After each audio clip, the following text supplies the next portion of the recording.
Hello and welcome to Forever Rugby on Forever Sport. And in the latest twist in the Rassie Erasmus saga with regards to the video that was leaked last week about where he sort of took exception with a lot of the referees' calls and stuff like that, which has caused all the stir within the media. We had Warren Gatlin hitting back against World Rugby. World Rugby have said that he will appear in front of a jury or in front of a panel and potential disciplinary action against him. You know, Rassie Erasmus was saying that he was willing to sort of step aside if worse came to worse, stuff like that. And it's been a major sort of snowball of just, you know, drama after drama with all the various talks about the referees and the videos and everything that's gone on. And in the latest sort of installment, Rassie Erasmus has denied leaking the video. We're going to talk about that a little bit in just a bit. But before we do, please do smash a like on the video, subscribe to the channel as well, and turn your notifications on so you get notification whenever we go live or whenever a video comes up and stuff like that, so you are always up to date with the latest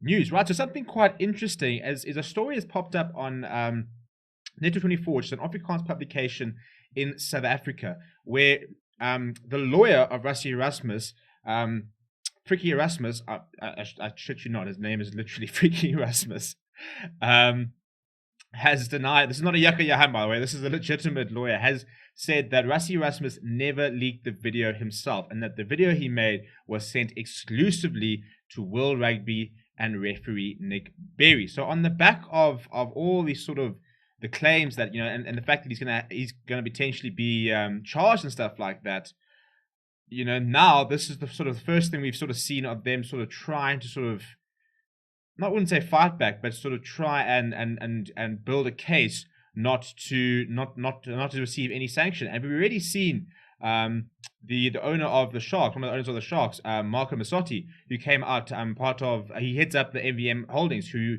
currently own the Sharks. He came out and said that if Rassie does have to go to court or any sort of legal proceedings, he will sort out lawyers and he'll come to the defense of Rassie Erasmus. And now Rassie's own lawyer has come out and said that they never leaked the video. The video leak did not come from their side, which is quite interesting on a lot of sort of different angles. First of all, you know, if it was purely sent to World Rugby and to Nick Berry, where did it come from? You know, because you know the insinuation is that if they didn't leak it, somebody else must have. So now we're talking about, you know, did Nick Berry leak it? Did World Rugby leak it? Was there a hack on either of them where somebody managed to get hold of it? You know, where does this video come from? Well, we know where the video comes from, but where did the people get access to it, and who uploaded it? Who was it? So it's all quite interesting. And, you know, as much as a lot of people say, you know, can we focus on the on-field stuff?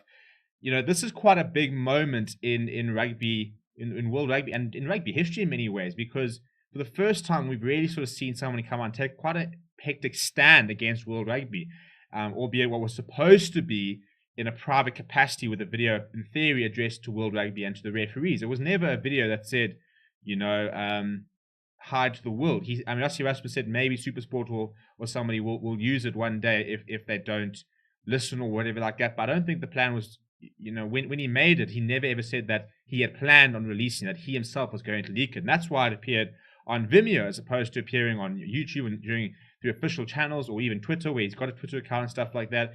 Rassie Erasmus had places where he could actually put this out if he wanted to do it quite openly. So the fact that it was on Vimeo means that we knew it was supposed to come across as a leak. The question now comes is that, you know, are they genuine in terms that they didn't actually mean to put it out there? Or did they sort of leave themselves vulnerable that somebody else could leak it? Or is it genuinely a leak from World Rugby? You know, somebody at World Rugby has now sort of leaked it or shared it, or somebody's gotten a copy of it and they've decided to now upload it.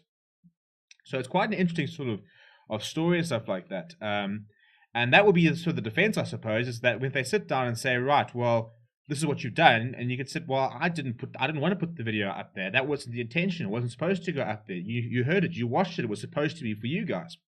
So it's not my fault that it's got out there. Which, in theory, if you can't prove that he leaked it, I don't see how you can charge him, because it wasn't a video for the public. You know, it was a video that they sent directly to World Rugby and to Nick Berry. And if that was, in theory, the case, there wouldn't have been an issue, because you're allowed to respond. You're allowed to send feedback and stuff like that. You're allowed to engage with referees and with World Rugby over decisions, over certain things. There are referee meetings, there are reviews and stuff like that. So he was in his rights to make the video, But where he wasn't necessarily in his rights was to then share the video and to be able to then put it out in the public and say, we will publicly come out and criticize the referee. We will publicly come out and go after World Rugby. And if they can prove that they didn't do that, then I think the whole thing kind of sort of collapses. But it was quite interesting how people have sort of united quite quickly behind Erasmus and stuff like that. The South African public have been very unified around it. As I said, Malcolm Masati says, and I quote, "I have a team of New York lawyers ready to take care of Rassie and SA Rugby. Let us put World Rugby on trial." And that's the whole thing, with the leak and stuff like that. It has been a direct attack on World Rugby, saying that you guys have been ignoring the feedback. You haven't been taking action, and we're sick of it. This is us not taking a stand. We will not stand for it anymore. You need to come out and start doing things and start fixing things and stuff like that. So it's going to become quite a watershed moment for World Rugby. I'm very interested to sort of see which path it comes out. Immediately when World Rugby eventually did respond, they said that he will appear in front of a disciplinary panel. They also dragged Warren Gatland into it and said, they didn't like the fact that he made comments, which Warren Gatland didn't like, and he sort of spoke about the fact that they dragged him in, and yet they hadn't been criticizing the referees in the opinion of Warren Gatland and the staff. So it's all getting quite messy, and I think that once again, World Rugby in their statement kind of missed the point, where the only thing that they said they were going to review was not the process in terms of the review process and how they look at things and the schedule, is they were going to review their laws in terms of how they can hold coaches accountable.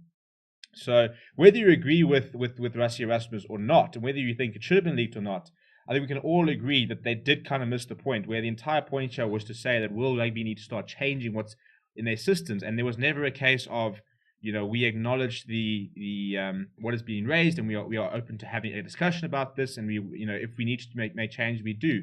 They came out very much, we don't appreciate being called out. You don't have the platform to do it. You can't do this. We will look at our laws so we can punish you further, and we can take more action because we really don't agree with what you're saying. So they drew quite a hard line in the sand, and I think after that, it then sort of that was kind of drawing your battle lines in many ways. Because if World Rugby are not going to be willing to engage and try and change stuff like that, we will see more of this. Whether it comes in the form of leaks or if it's in press conferences, we will start to see more coaches and more union stuff like that start to sort of stand up against World Rugby, because I think that we haven't had a lot of change within World Rugby. There's been lots. We've had election stuff like that, and a lot of criticism about the way that they've handled the lack of development in tier 2 nations, the law changes, the fact that there's certain people seem to be favored, given preferential treatment in terms of certain unions and stuff like that. So it's just been brewing for quite a while, and we've seen these similar sort of conflicts within FIFA, within the ICC, within IOC, the Olympic Committee, within IAAF.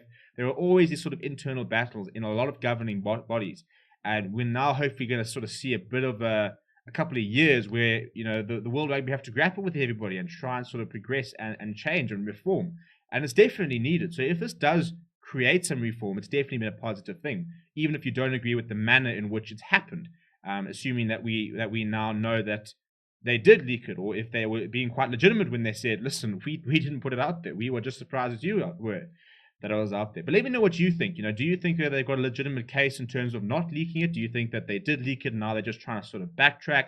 What is your whole take on the situations? Let me know in the comments down below. Smash a like on the video. Subscribe to the channel as well. We'll be live tomorrow for Signal Lions versus the Greek Quiz. We'll be live on Saturday for 2 games, both the Bledisloe Cup as well as the Springboks versus the British and Irish Lions. So get involved, smash a like, and I'll chat to you guys all very soon. Thank you very much for watching.